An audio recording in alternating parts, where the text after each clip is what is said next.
Lesson व्यूअर्स एरसिमेटर्स and factory owners अमुक दोम लेक्चर अत पो Indian textiles in European markets by the early 18th century अगर कत करो इंडियन टेक्सटाइल्स वूल तो स्लिप मेकर्स इंग्लैंड मं लग प्रोटेस्ट करने against the import of Indian cotton textile केस बिकॉज ऑफ देयर पॉपुलरिटी तवे गई 1720 मं ब्रिटिश गवर्नमेंट यमो कोर ban the banned printed cotton textiles use of printed cotton textiles जैसे चिंटिस इंग्लैंड मं तो अत एक्ट अत एक्ट्स वन कालिको एक्ट अम सात टेक्सटाइल इंडस्ट्रीज हेवान डेवलप ग इंग्लैंड मं हिंदुस्तान के टेक्सटाइल सकान कम्पीट कर इंग्लिश प्रोड्यूसर्स तम यहां secure market with in the country by preventing the entry of Indian textiles गोडनुक that was to grow under government production was the calico printing industry. Indian designers तम imitate कर तहज नकल कर तम प्रिंट कर इंग्लैंड मं वाइट मुस्लिन या प्लेन अनब्लीचड यानी कि मेला हुआ इंडियन क्लोथ तथ पे अमिक डिजाइनस इमिटेट तो प्रिंट कर कंपटिशन इंडियन टेक्सटाइलन सत गो it led search for technological innovation in England technological innovation गई इन 1764 मं 1764 मं गई स्पिनिंग जेनी आव इन्वेंट कोर जॉन के अमिस नाव which increases the productivity of the traditional spindles. Spinning jenny agar is defined a machine by which a single worker could operate several spindles onto which thread was spun. When the wheel was turned, all the spindles rotated. The invention of steam engine using core Richard Arkwright 1766 मं अम तोर cotton textile weaving अम तोन अत revolution ओन अत cloth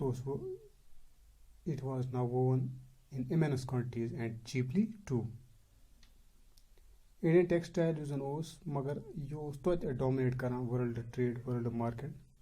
18th century till the 18th end of the 18th century European trading companies जैसे Dutch French English यमो जोन वारिया profits by flourishing this trade. यम कंपनीज परचेज कर कॉटन तो सिल्क टेक्सटाइल्स इंडिया मं तो यम इम्पोर्ट कर और सिल्वर मगर इस पाई ऑलरेडी चैप्टर 2 मं पोर्मुत कि English east India company political power हासिल गो बंगाल मं तो अमिस पे पे कीमती मेटल्स वगैरह अमिस पे अन परचेज कर खतर इंडियन गुड्स परचेज कर खतर वो अम कर वो रेवेन्यूज हासिल कर पीसेंट नश जमींदार नश इंडिया मं तो यह कर इस्तेमाल to buy Indian textiles. Who were the weavers? Who was weavers? Weavers belong to communities that specialized in weaving. Weaving was specialized. In skills was passed from एक generation पर bigger generations. जैसे Tanti weavers Bengal, जुलस या Momin weavers north India, Sale या Kaikollar and Devangs south India यम communities यम famous as weaving खतर गोडनुक stage production first stage of production was spinning यानी कि वर्क यह स्पिनिंग वर्क यह ज्यादा कर जन चरखा तो बे तकली house hold spinning instruments thread यह सपन चरखास पे कर एंड रोल अंदर तकली ये स्पिनिंग कर मकलान थ्रेड स्पिन कर मकलान पे and then it was woven into cloth कुछ कर वीवर सह कपड़ वगैरह बनावान वो ज़्यादातर कम्युनिटी मं वीविंग यह कर यह मैन कर it was done by man. Colour textile अगर कत करो थ्रेड अत कर अत डाई दिन बाय डायर यमस वन अंग्रेज. प्रिंटेड क्लोथ ویٖوٲرٕس یِم زَن ٲسۍ تِمن اوس پیٚوان أکِس سپیشلِسٹ سٕنٛز ضوٚرَتھ سپیشلِسٹ پرنٹر سٕنٛز ضوٚرَتھ تٔمِس ٲسۍ وَنان چِپِگارٕس تِمن ٲسۍ وَنان چِپِگارٕس ہینڈلوٗم وِوِنٛگ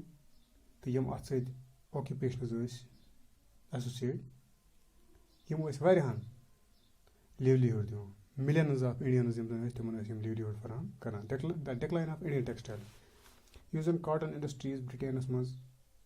کھڑا گٔے یِمو کوٚرُکھ واریاہ اَثر یُس زَن ٹیکسٹایل پروڈیوسٲرٕس اِنڈیاہَس منٛز ٲسۍ واریاہو باے ویریَس ویز دے اِفیکٹڈ اِنڈین ٹیکسٹایلٕز اِنڈین ٹیکسٹایلٕز اوس أمِس اوس کَمپیٖٹ برٛٹِش ٹیکسٹایلَس سۭتۍ یوٗرپَس منٛز اَمریٖکن مارکیٹَس منٛز دوٚیِم چیٖز اوس ایٚکٕسپورٹِنٛگ ٹیکسٹایل ٹُو اِنگلینڈ یہِ تہِ اوس ڈِفکَلٹ کیازِ اَتھ پٮ۪ٹھ آسہٕ ہاے ڈیوٗٹیٖز لاگنہٕ آمژٕ یِم زَن اِمپورٹ ٲسۍ گژھان برٛٹین اِنڈین ٹیکسٹایلز یِم برٛٹین ٲسۍ گژھان اِمپورٹ یِتھَے کٔنۍ beginning of the 19th century منٛز اِنٛگلِش میڈ کاٹن ٹیکسٹایلٕز یِم زَن ٲسۍ یِمو کٔرٕکھ successfully ousted Indian goods from their traditional markets in Africa America Europe یِمو کٔڑِکھ یِم اَتہِ اِنڈین گُڈٕس واریاہ یِم زَن ساسَن منٛز ویٖوٲرٕس ٲسۍ اِنڈین ویٖوٲرٕس ٲسۍ یِم آیہِ یِمن یُس زَن ایمپلایمینٹ اوس یِمن آیہِ چھِنہٕ بنگال ویٖوٲرٕس ٲسۍ اَتھ منٛز زیادٕ دے ویر ؤرسٹ ہِٹ اِنگلِش تہٕ یوٗروپین کَمپٔنیٖز یِم زَن آسہٕ یِمو کوٚرُکھ سٹاپ یِم زَن اِنڈین گُڈٕس ٲسۍ أمۍ کٔرِکھ یِمو stop they stopped buying these Indian goods اور یِم زَن یِہٕنٛدۍ ایجنٹٕس ٲسۍ یِمن آو نہٕ وۄنۍ ایڈوانسز وغیرہ ٲسۍ نہٕ أمِس یِمن یِوان دِنہٕ کینٛہہ یِم زَن ویٖوٲرٕس ٲسۍ یِمو لیوکھُکھ گورمینٹَس مدد خٲطرٕ مگر اَمہِ کھۄتہٕ گٔے یِہٕنٛز کَنڈِشن ؤرٕس 1830s منٛز ییٚلہِ زَن برٛٹِش کاٹن کٕلوتھ واریاہ تعدادَس منٛز اِنڈین مارکیٹَس منٛز 1880s منٛز ٹوٗ تھٲڈ یُس زَن اَمیُک اوس کاٹن کٕلوتھ اوس یُس زَن ہِندوستانُک لاگان ٲسۍ that were made of cloth produced in Britain اَمہِ سۭتۍ کیٛاہ گوٚو اَمہِ سۭتۍ پیوٚو نہٕ اَثر صرف یِم زَن سپیشلِسٹ ویٖوٲرٕس ٲسۍ کینٛہہ بٔلکہِ یِم زَن سِپنٲرٕس ٲسۍ تِمن تہِ پٮ۪ٹھ تہِ پیوٚو اَثر ساسَن منٛز یِم زَن روٗرَل وومین آسہٕ یِم زَن اَتھ سِپنِنٛگ پٮ۪ٹھ پَنٕنۍ زندگی بسر ٲسۍ کران تہٕ یِم گٔے جاب لیس ہینڈلوٗم وِوِنٛگ یُس زَن اوس یہِ گٔے نہٕ پوٗرٕ پٲٹھۍ ختم کینٛہہ کیازِ کینٛہہ ٹایپٕس آف کٕلوتھ یُس زَن اوس تِم ٲسۍ نہٕ مِشیٖن ہٮ۪کان سَپلاے کٔرِتھ کینٛہہ جیسے ٹریڈِشنل وون پیٹٲرنٕز یِم زَن کٕلوتھٕز ٲسۍ یا ساریٖز وغیرہ